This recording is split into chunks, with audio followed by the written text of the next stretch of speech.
Bonjour et bienvenue, très heureux de vous retrouver pour votre rendez-vous. Après le séisme de l'affaire Cahuzac, François Hollande a lancé une grande opération de transparence. Il demande notamment la publication du patrimoine personnel des élus, ce qui n'est pas toujours bien perçu, à droite comme à gauche.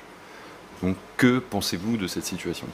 Alors, est-ce que c'était la bonne chose à faire pour que tous les ministres, tous les parlementaires donnent tout leur patrimoine, expliquent tout, que ce soit tout listé? Je ne suis pas convaincu parce que ça va mener à un débat sur celui-là il est riche, celui-là il est pauvre, celui-là il a, celui-là il n'en a pas, celui-là puisqu'il n'en a pas, il est peut-être pas compétent, celui-là il est riche, il en a peut-être parce qu'il a fraudé quelque part. Donc c'est vrai que ça va être un déballage qui va probablement aller à l'encontre de ce qu'on cherche. Je constate que Claude Barthelone, qui est président de l'Assemblée nationale, il est contre.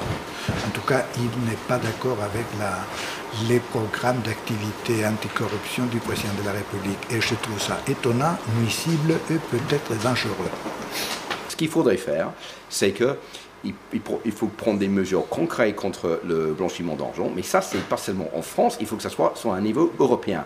Et une fois que nous avons, et la France, et la Grande-Bretagne, et l'Allemagne, avec la Suisse, le Luxembourg et d'autres pays, comme la Grande-Bretagne par exemple, avec Jersey et Guernsey, pris la décision de donner un grand coup de pied, parce qu'apparemment tout le monde a envie de le faire, là, ça va commencer à convaincre le peuple que quelque chose est en marche pour empêcher le blanchiment d'argent et le fraude de certaines personnes comme Cahuzac. Certains comparent la situation actuelle aux années 1930, où la République française est en danger.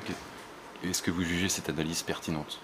Avantage, même s'il y a une extrême droite, ce n'est pas une extrême droite hitlérienne. C'est-à-dire, peut-être Marine Le Pen, elle est dangereuse, mais je vois mal de faire des camps de concentration dans les Loiret, comme c'était le cas à son époque. Mélenchon, il est extrémiste, bien sûr, mais il n'est pas Trotsky, au fond, avec l'armée rouge qui va imposer l'ordre révolutionnaire. Non. Il y a quelque chose de plus terrible, c'est notre manque d'idées, notre manque de volonté, notre manque d'ambition, notre manque d'idéaux, et devant nous un vide redoutable pour les chômeurs. Il y a la situation des années 30, mais ça a mené à l'augmentation, la croissance dans le nationalisme de tous les pays. On n'est pas encore dans une situation pareille. Je pense que les hommes et les femmes politiques en Europe vont faire le maximum pour empêcher un retour dans la situation qu'on a connue dans les années 30. Et d'après vous, qui dans la classe politique pourrait tirer profit de la situation actuelle ? C'est difficile à dire.